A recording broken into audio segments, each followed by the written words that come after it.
Just like Africa to Asia in the 18th century, now the Mars to the Earth. Then it was the ocean, and now it's the sky. So probably we might fly to and from Mars within hours or days in the near future. A whole speed-up race is now around the corner to colonize the space first. Meanwhile, some of you might have the doubt that whether space colonization is a must or a choice. Are the developed countries working on it to increase their power and defense capabilities? Of course, that is also a part of the space explorations.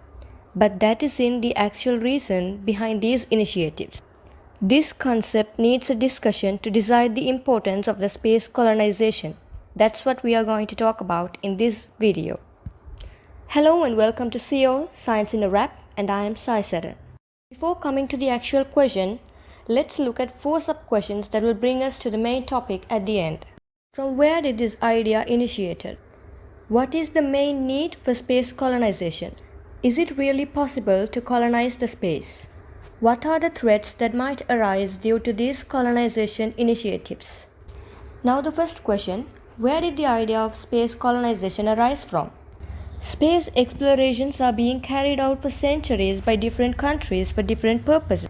But explorations and space colonizations are two different things. Space explorations is all about exploring the space, getting particular benefits out of it like energy resources, minerals and communication or defense facilities, and at the same time discovering the future threats from the sky and preventing from them. But space colonization is a concept of discovering a planet which could be inhabited, that is, a planet with conditions for the existence of life, and eventually colonizing it with a species from Earth and finally the human if they are possible. So what is the need for a space colonization now? The high-profile physicist Stephen Hawking had already answered this question. Unfortunately, he is no more, but almost all of us know him for his wise predictions and theories.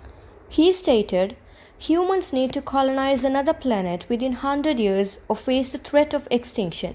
He pointed out the extinction due to various reasons, and some of them are asteroid strikes, epidemics, population growth, possible nuclear war, global warming, genetically engineered viruses, and the artificial intelligence.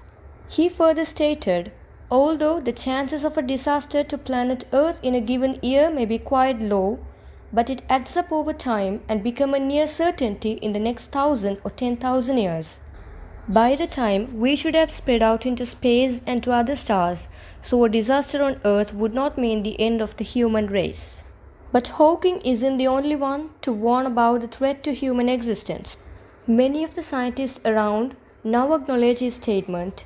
The leading one among them is the prominent figure of 2021, Elon Musk.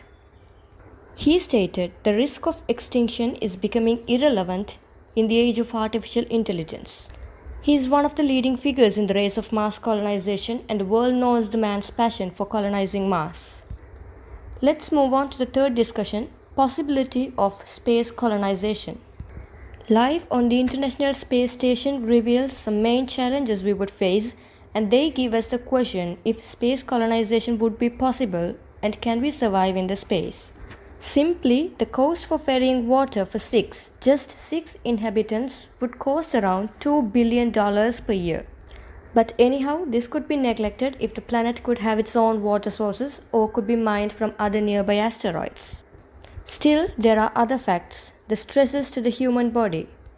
Reduced gravity can lead to bone and muscle loss and a dangerous build-up pressure in the head, which can sometimes lead to eye problems due to the cosmic radiations, from cataracts to cancer. And it's notable that some materials, including human facial hair, tend to be more flammable in lower gravity. While discussing all this, some come with a new question. There are millions of miles on Earth's surface still left with uninhabited, and scientists say they are not suitable for the survival of human. In that case, when science cannot find a way to colonize even the entire Earth, which we have been surviving for billions of years, is this really possible to colonize space? Or is this even necessary?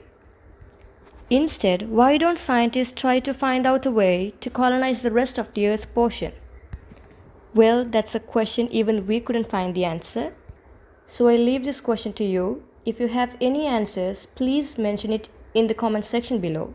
Now, the final topic of the discussion. What are the possible threats due to the space colonization initiatives? Marko Kovic has written a book on this topic, Risks of Space Colonization. I'll quote some facts from his book here. If you're interested in knowing more, we have attached the link in the description. Feel free to check it. Hear what he says.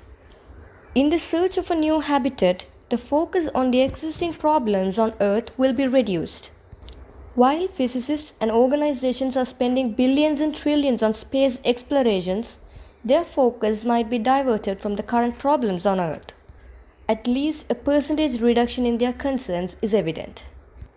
Secondly, to speed up the race of space colonization, the technology will undergo an exponential growth, which may exceed the technological side effects the Earth could bear. Keeping future in the mind and space colonization as the long-term goal driven by the dream, scientists may show less concerns about their ill effects on Earth. Third worry is, the race between countries might end up in a nuclear war. The urge to discover the new planet is in the cards of every developed nation now. The United States and the Soviet Union had been in a tug of war on this field from the very beginning, and now China is also joining the race. As the possibilities and ways to colonize become more and more promising, the rage between countries will skyrocket, and they will definitely get ready to wipe away one another. Don't forget, a nuclear war is one of the biggest possibilities for the extinction of Earth. So at the end of the day, do we really need space colonization? Here's a quote of Neil deGrasse Tyson, an American astrophysicist.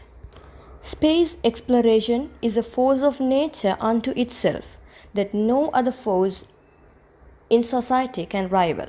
Yes, we really do need to spread out to at least one more planet to make sure the existence of human species in the future.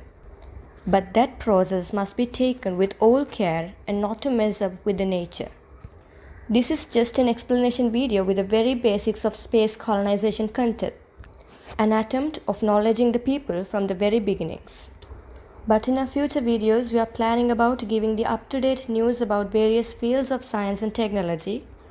We'll try to include all the fields of science like astronomy, technology, biology, psychology, chemistry, more and more, which we come across in our day-to-day life. So stay tuned with us. Please do subscribe our channel, share our videos with others.